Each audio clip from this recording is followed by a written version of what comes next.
referência. Assim oramos e te agradecemos, ó Pai, em nome de Jesus. Pastor Genivaldo.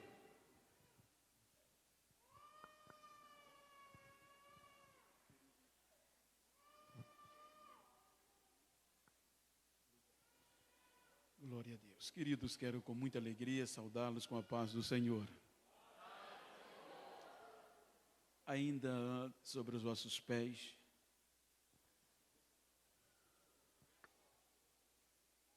abram as vossas Bíblias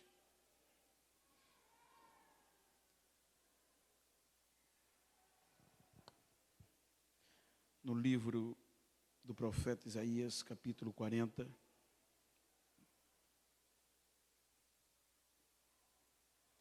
Versículo 3.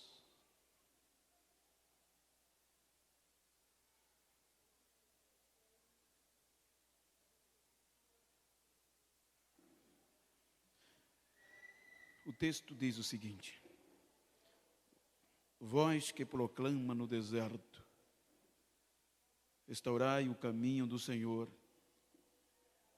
aplanai as suas veredas para o nosso Deus. Amém? Queiram tornar os vossos assentos. Bem verdade que em outras estou usando a tradução Peshitta, que é a tradução direta do inglês e do aramaico. Portanto, a nossa tradução comum diz: endireitai o caminho. Queridos, antes de ministrar, eu quero registrar a minha gratidão a Deus pelo privilégio de poder estar mais uma vez no Pará, e desta feita pela primeira vez em Canaã dos Carajás. E para isso eu quero agradecer ao pastor Ibanez, presidente, com a sua muito digna esposa, a pastora Silvana. Que Deus recompense, pois sem a sua aquiescência eu não estaria aqui. E em vosso nome quero externar a minha gratidão a todos os demais obreiros. Quero reverenciá-los. Agradecer ao pastor Eliezer, coordenador de missões, pastor Geraldo, prazer conhecê-lo, e a todos que juntamente com eles coordenam este trabalho tão importante. E a igreja, que Deus continue vos abençoando. Sabedor de que é abertura, então serei bem sucinto, mas é missões. E registro a minha gratidão ao George, a Franciele, pois eles que me conduziram de Marabá até aqui com um cuidado excepcional. E eu quero agradecer, pastor, por me dar a honra de conhecê-los. Queridos, o texto em apreço, ele está inserido em um período caótico, mas de restauração. O profeta Isaías, conhecido como profeta messiânico, pois ele profetizou acerca de uma redenção, de uma restauração, cujo Moisés já havia falado anteriormente. O contexto, Isaías mostra a oportunidade de Israel em um período anticativeiro, onde Isaías apresenta a culpabilidade de Israel diante de Deus e consola o seu coração dizendo: gritai, gritai a Jerusalém,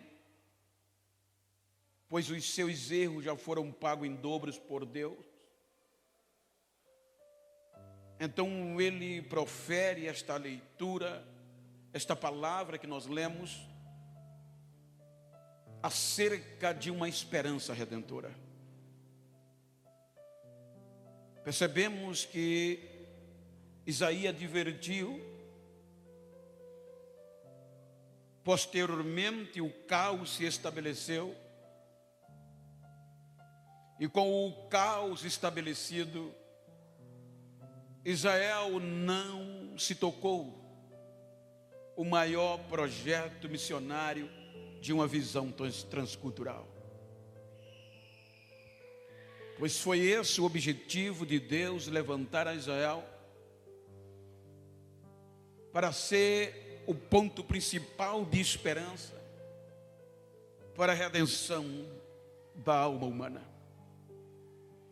Mas Israel se ludibriou, e os irmãos hão de convir que Deus nunca deixou de o advertir, usando os seus profetas, que com muita ousadia e coragem eram oráculos de Deus, motivando Israel a não perder a visão principal. Mas Israel não deu ouvidos. Nós percebemos que com o cativeiro, com a invasão dos caldeus, Israel chegou ao ápice da vergonha e da desilusão. Israel agora é levada cativa para uma terra estranha, e por um período de cerca de 70 anos sofre duras investidas, a ponto que na ótica humana ninguém acreditava mais, nem os seus vizinhos, que este projeto pudesse ressurgir. A Bíblia diz que Deus vai em busca de Israel e o traz de volta, trazendo-lhes de volta com cerca de 50 mil pessoas, onde 7 mil e pouco eram de escravos. Estabelece-os de novo no meio de um caos. É neste patamar que aparecem os profetas pós-cativeiro, como Ageu, Zacarias, motivando Israel a se levantar e a dar visão, a ter visão de um projeto. Mas nós percebemos que Israel continuou sendo iludido, e no seu todo não se voltou para Deus, a ponto que não teve mais oportunidade de ter reis, e agora o sumo sacerdote era quem direcionava. A Bíblia mostra que depois que os persas subjugaram os caldeus, então domínio foi total. Israel não conseguiu ter mais liberdade, e Deus vai motivando-os a não desistirem.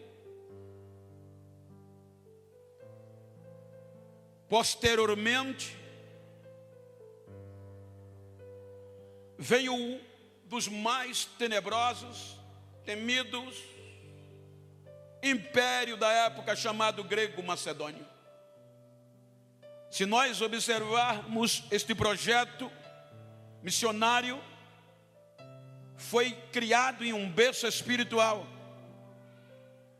onde Deus próprio chamou Abraão para deixar tudo para lhe obedecer. Agora, com o deteriorar de Israel, os gregos macedônios começam a predominar, subjugar, através do seu grande guerreiro Alexandre o Grande começa a conquistar o mundo. Então a gente já percebe o berço cultural entrando em evidência. Pois Alexandre, com o seu grande e temível exército, ele começa a conquistar todas as províncias, inclusive a Palestina.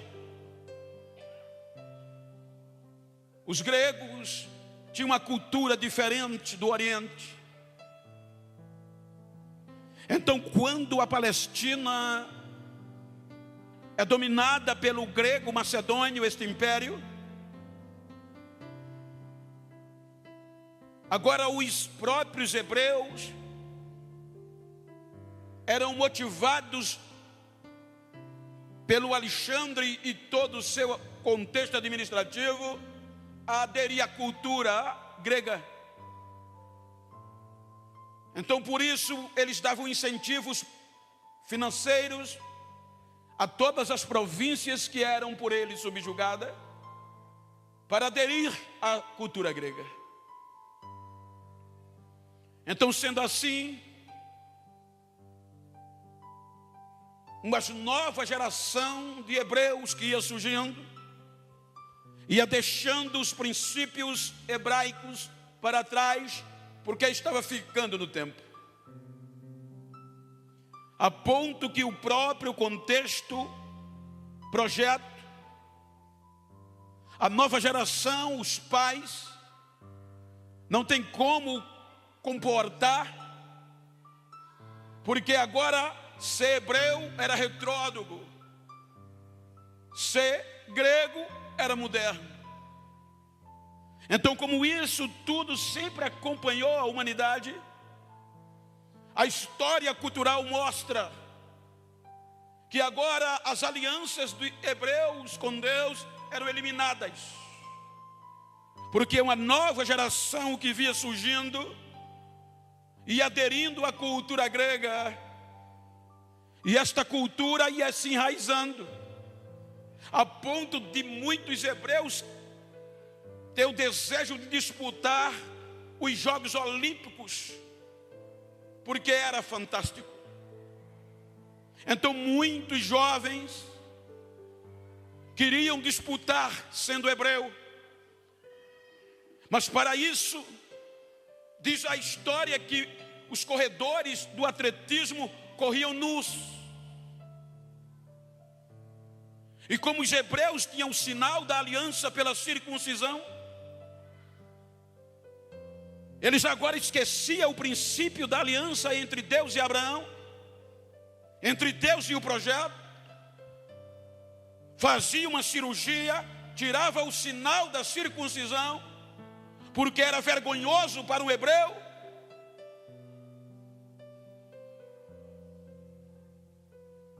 e corria os Jogos Olímpicos, sem perceber que quebrou a aliança. Aqueles nomes que a gente lê em todo o Velho Testamento, veja que eu estou já no período intertestamentário, quando a gente lê de Gênesis a Malaquias, você vai ver aquele contexto dos nomes, a importância que eles tinham. Um pai hebreu não colocava o nome do filho simplesmente por acaso, mas na maioria, pastor Eliezer, era relacionado com Deus. Deus é meu juiz, é minha fortaleza, Deus é minha força. Mas agora, pelo contexto cultural moderno, eles esquecem o princípio que era vergonhoso, um nome relacionado a Deus, pela modernidade grega, e começa agora a colocar os nomes gregos, porque ter nomes hebreus já era vergonhoso. Guarda esta mensagem, vergonha, que amanhã a gente vai precisar dela. Então agora os nomes dos filhos eram Apolo, era todos relacionados com a mitologia grega, porque agora pronunciar, carregar o nome do Deus de Israel era vergonhoso em meio à modernidade grega. Então, por que passar vergonha? se eu posso ter um nome grego.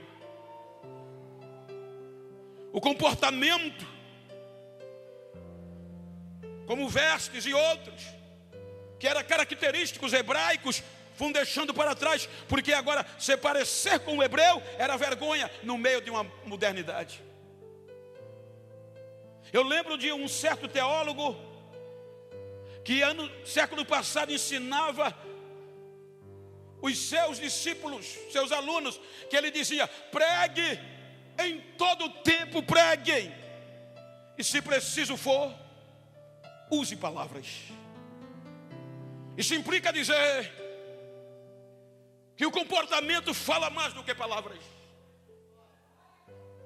Então, neste período moderno, os hebreus foram perdendo o sentido daquilo para que foram chamados, e se envergonhando de serem servos do Deus de Israel. Então eles vão se deteriorando, os princípios, os pormenores foram sendo deixados para trás. Mas vem o Império Romano, o maior império que já existiu, e com o facelar do reino, do domínio de Alexandre, os romanos subjugam os gregos macedônios, e agora todas as províncias que antes eram dominadas pelos gregos passam a ser para os romanos. Então os romanos agora, como eu disse, os gregos levaram a cultura e trouxe coisa boa, porque a língua grega permeou por todos os lados. A língua grega toma um sentido tão forte na helenização, que a nova geração que vai surgindo em Israel, os hebreus, não conhecia mais a lei, porque até a língua hebraica foi esquecida por uma nova geração que surgiu. Por isso que um dos primeiros pontos, quando o negócio alavancou, foi a transtradução para o grego da Torá, pois já não se lia mais nenhum contexto comum. Agora todo o povo, na sua grande maioria, é ludibriada por uma modernidade grega, mas com o advento dos romanos, os romanos vêm com o contexto político, ele vem politizando, e como os gregos davam incentivo às províncias, agora os romanos entram no sistema religioso.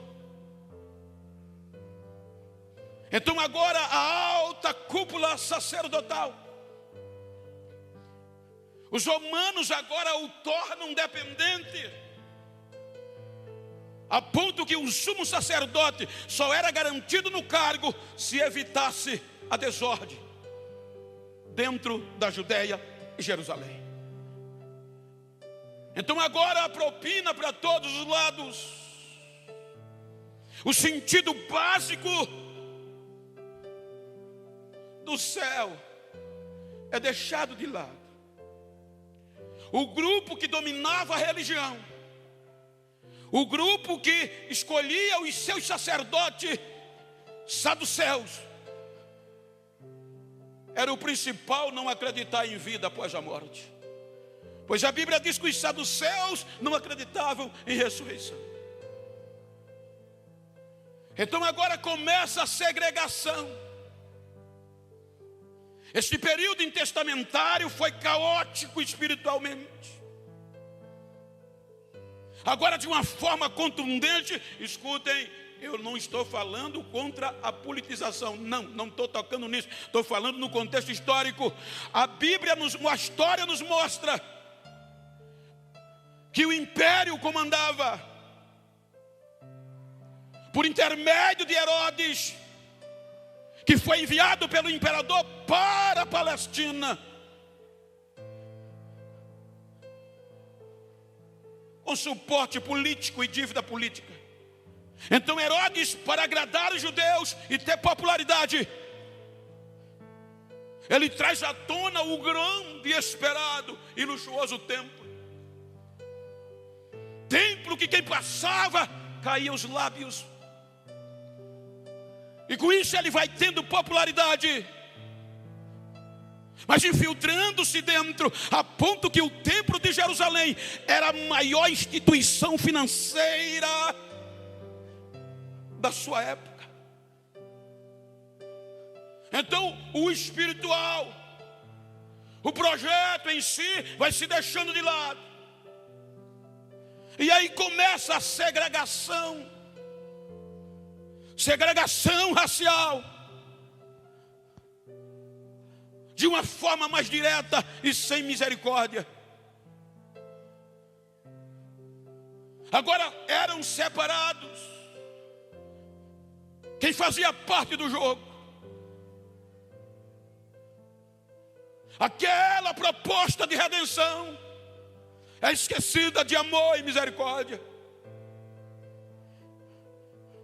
E aí, é judeu, trabalha para os romanos, sim.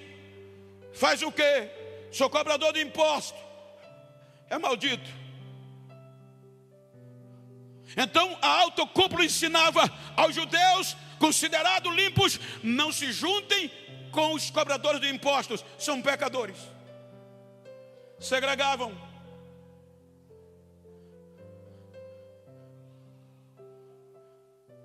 É doente, é coxo, é aleijado, é maldição. É samaritano, nem perto a gente chega. É gentil, pior.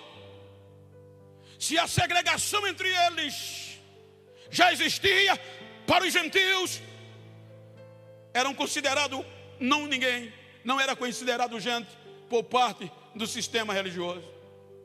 Então eles ensinavam aos seus judeus limpos: vocês não podem entrar na casa de um gentil. Vocês não podem aceitar um convite para entrar na casa de um publicano. Nas terras dos gentios, dos samaritanos, vocês cortam o caminho. A ponto que naquele luxuoso tempo, quando chegava o dia da adoração, o dia do sacrifício, os judeus vinham em caravanas, entoando louvores, subia os degraus cantando os salmos, salvo engano, do 120 ao 34, 134, salvo engano. O interessante é que quando eles chegavam, que os gentios queriam pelo menos ver, mas o gentil não tinha condição de entrar, porque tinha uma mureta, e nela estava escrito: nenhum gentil pode passar daqui, senão morre. Então quando os judeus passavam por ali, só judeu, homem e mulher, que subia os degraus cantando, no outro pátio eles paravam e olhavam para trás, e via os gentios lá embaixo, e eles gritavam: obrigado, Deus, por não ser gentil. Não são gente, não é ninguém. Então o amor, a bondade vai se deixando de lado.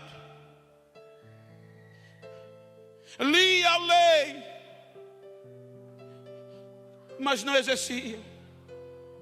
Ensinavam misericórdia, mas não tinham. Falavam de amor, mas não amavam. Por isso que Jesus disse que eles eram podres. Por fora eram bonitinhos, mas por dentro havia podridão. Então era isso que permeava, era isso que acontecia. Não havia amor, havia desprezo, A esperança do Messias foi largada. Esperança de um céu foi esquecida. A ponto que, se você ler o capítulo 1 ou o 2 de Mateus, você vai ver que quando Cristo nasceu, o maior evento esperado de Israel, era o maior evento até o final do Novo Testamento esperado, era o Messias. Mas o período intestamentário os corrompeu tanto que eles agora perderam esta sensibilidade. E quando o Messias nasceu, os magos do Oriente que perceberam, porque já não tinha relacionamento mais em Deus, e os hebreus estavam endurecidos. Então os magos vão direto a Jerusalém. E vão para onde? Para o palácio. E Mateus diz que eles chegam para Herodes, ignorantes acerca da lei do projeto, e pergunta a Herodes: onde nasceu o rei dos judeus? Onde nasceu o Messias? Herodes era ignorante ao projeto e recebeu como uma ameaça política. Mas a Bíblia diz que esta notícia se espalhou tão rápido que impactou Herodes e toda Jerusalém. Veja que Herodes e toda Jerusalém souberam do Messias. Aí Herodes faz uma reunião em caráter urgencial e chama todos os sacerdotes principais, a cúpula e os escribas, os doutores que interpretavam a lei,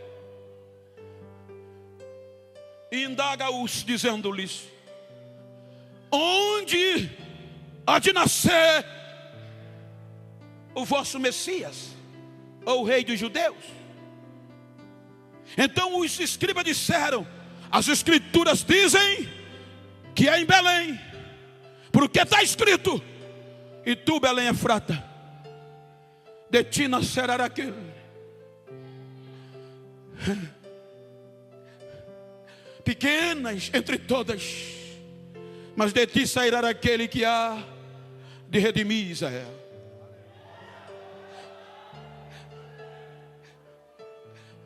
Às vezes Herodes chama em particular os magos e diz: vão, e quando vocês o encontrar, volte aqui para que eu o adore.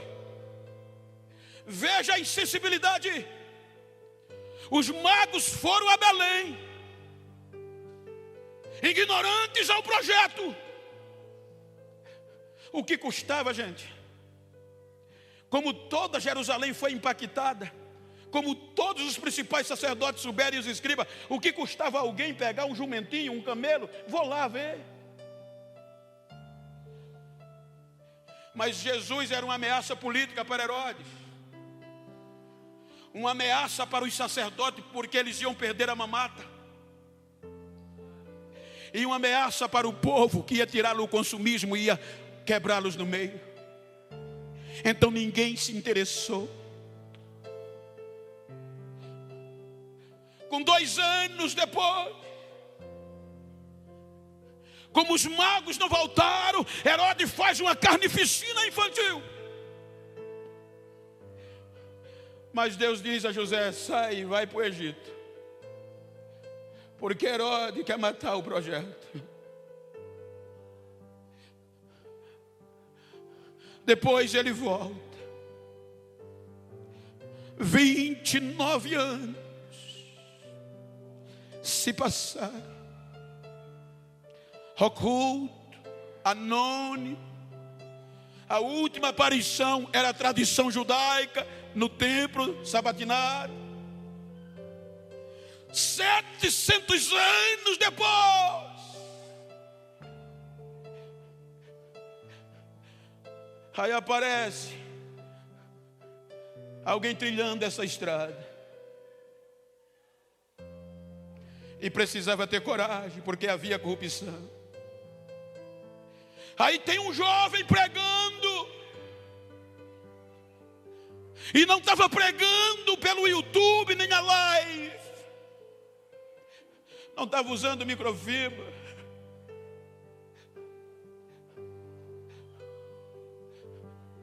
Estava pregando no deserto.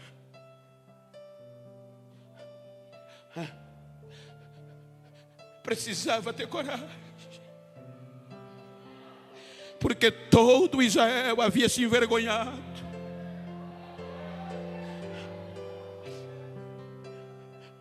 Ele começa a pregar só na beira do Rio Jordão.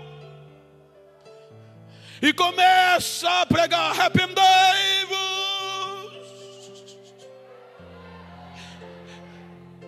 Olhe que Isaías profetiza a redenção. E João vem pregando a mensagem simples de arrependimento. Arrependei-vos. Senhor, te dou. Se ele tivesse a publicação que a gente tem hoje, misericórdia. A voz dele vai ecoando: arrependei-vos.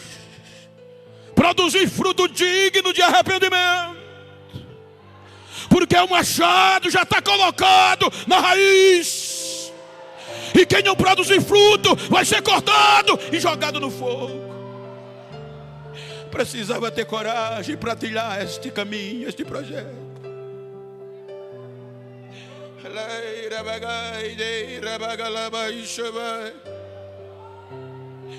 A mensagem vai chegando. E a Bíblia diz que aonde alguém ouvia, já passava para outro. E daqui a pouco ia a multidão à beira do Rio Jordão, arrependida, e ele batizando.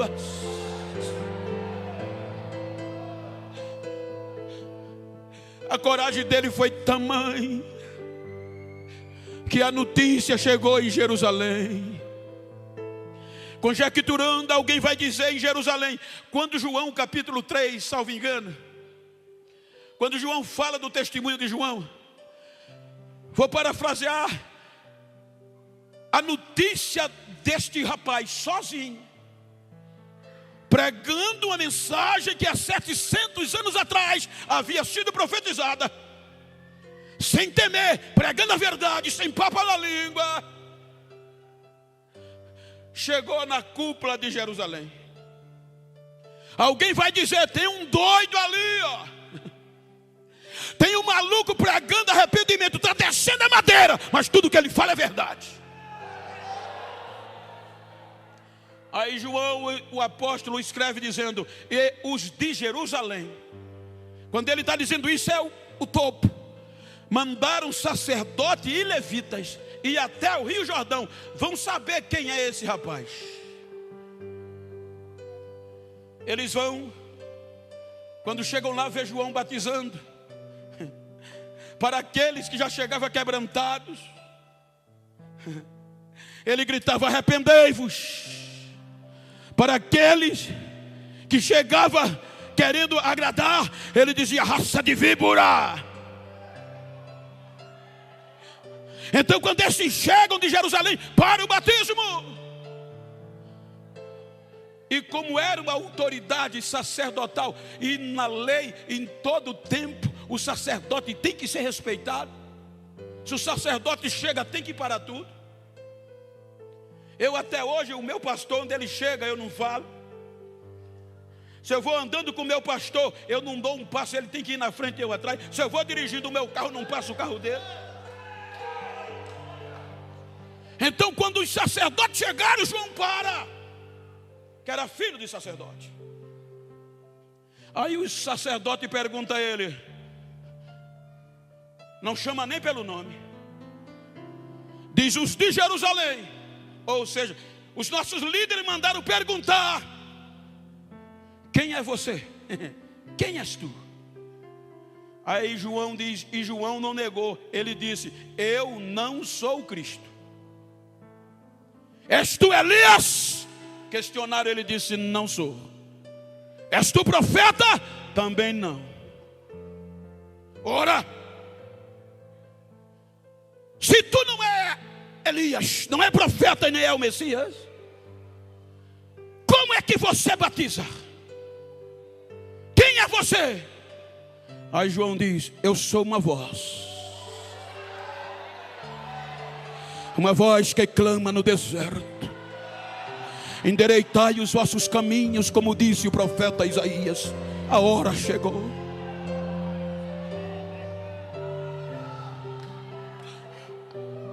Aí eles não aguentam e dizem: olha, você tem que dizer alguma coisa. A gente não pode voltar sem resposta. Aleluia. A gente tem que voltar com alguma resposta para dizer àqueles que nos enviaram: tu não és o Messias, não és Elias. Aí João disse: ou não, mas já está no meio de vós, já está entre vocês um que vocês não conhecem. Ele é maior do que eu, porque foi primeiro do que eu e veio primeiro do que eu. Ele é mais poderoso do que eu, a ponto de eu não ser digno de desatar nem a sandália dos seus pés. Ele já está aí, ele já chegou, ele já está aí.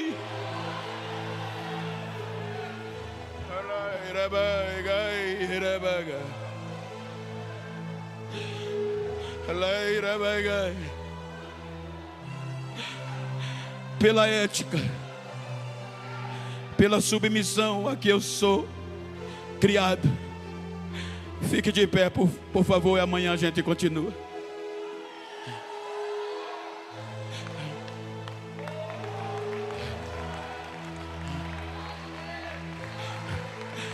Precisava ter coragem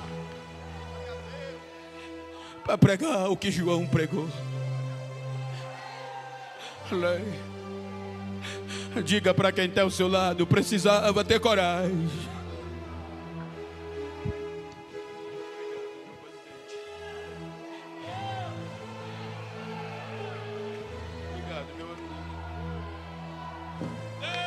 Quem tem glória, dá glória.